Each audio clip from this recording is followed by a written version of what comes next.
Hello! Dito kami ngayon sa Paris Baguette Cafe. Kukunin yung Christmas cake na binigay ng sadyang name namin ng aming employer. May pa-cake si Amo. Merry Christmas sa lahat. Tara, samahan niyo ako.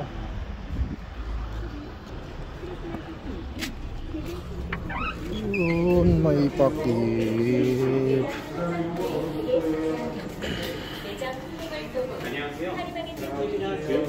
미리 봉투 구매하시겠어요?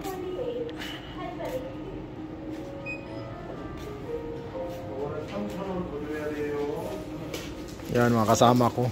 Kinuha na nila yung cake guys. Yun ang bigay ni Amo. Yun, Merry Christmas. Merry Christmas to you. 예, 요것도 끝났어요. 예, 감사합니다. 영수증 필요하세요? Yun, may dala-dala na kaming cake guys. Yun. Merry Christmas sa lahat. Uwi na kami. May cake na kami. Atas 33 sa'yo. Hindi, kasi isang customer hanggang 31. Bye.